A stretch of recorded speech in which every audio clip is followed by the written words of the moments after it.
আসসালামু আলাইকুম ওরহমতুল্লাহি ওবরাকাতু। আজকে আমরা পাসপোর্ট সাইজ ছবি কীভাবে নতুন নিয়মে খুব সহজে আপনারা সবাই শিখতে পারবেন, আজকে আমি একটি টিপস নিয়ে এসেছি। প্রথমে আমরা ক্রপ করে নেব, তারপর আমরা কন্ট্রোল এল দিয়ে ব্রাইটনেস বাড়িয়ে নেব। মাউসের লেফট বাটন ধরে আমরা ব্রাইটনেসটি অ্যাডজাস্ট করে নেব।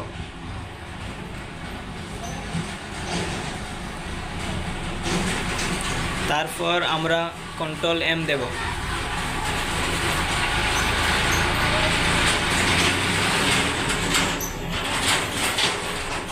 তারপর আমরা কন্ট্রোল বি দিয়ে ব্যালেন্সটি বাড়িয়ে নেব।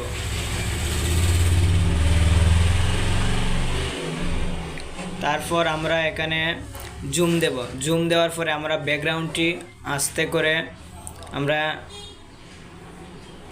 কাটব। ব্যাকগ্রাউন্ডটি আমরা রিমুভ করব।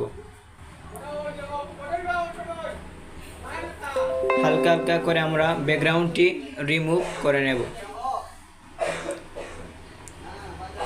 কিবোর্ড থেকে আমরা স্পেস ধরে আমরা মাউসের লেফট বাটন ধরে আমরা আস্তে আস্তে কিবোর্ডটি নাড়াচাড়া করব।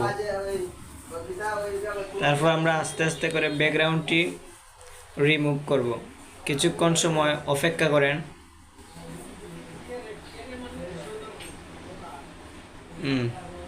আমাদের ব্যাকগ্রাউন্ডটি কিছুক্ষণের মধ্যে রিমুভ হয়ে যাবে। আপনারা সবাই ধৈর্য সহকারে মনোযোগ সহকারে ভিডিওটা অবশ্যই দেখবেন। তারপর আমরা ব্যাকগ্রাউন্ডটি কিবোর্ড থেকে আমরা ইন্টারে দেব। ইন্টারে দেওয়ার পর আমাদের ব্যাকগ্রাউন্ডটি রিমুভ হয়ে যাবে।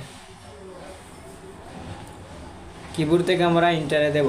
তারপর আমাদের ব্যাকগ্রাউন্ডটি অলরেডি রিমুভ হয়ে গেছে।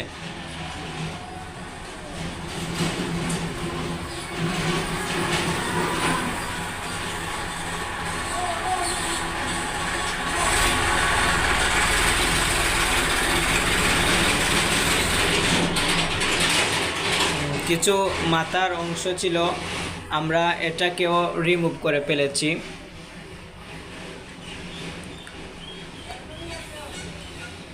আর ফটোশপের কাজ আপনারা সবাই শিখতে হলে আগে ফটোশপের টুলস সম্পর্কে জানতে হবে। মানে কিছু বেসিক ধারণা দেওয়ার জন্য এই ভিডিওটি আজকে তোমাদের জন্য। তারপর আমরা এখানে নিউ দিয়ে মানে A4 দেব। তারপর আমরা ক্লিক করব ইন্টারে।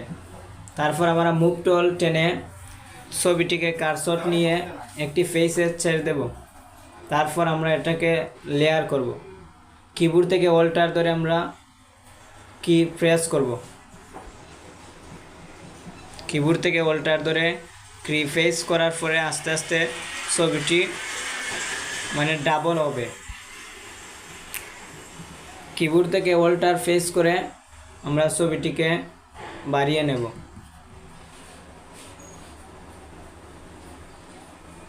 কিবোর্ড থেকে অল্টার প্রেস করে আমরা ছবিটিকে আস্তে আস্তে করে বাড়িয়ে নেব।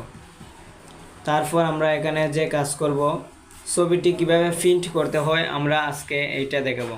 তারপর আমরা এখানে প্রিন্ট প্রাইভেসি গিয়ে তারপর আমরা প্রিন্টে দেব। তারপর এখানে আমরা প্রোপাইটিশনে A4 লিখব। তারপর এখানে প্লেন পেপার গ্লাক্সি, তারপর নিচে হাই রেজুলেশন, তারপর ওকে দেব। দেওয়ার পর আমার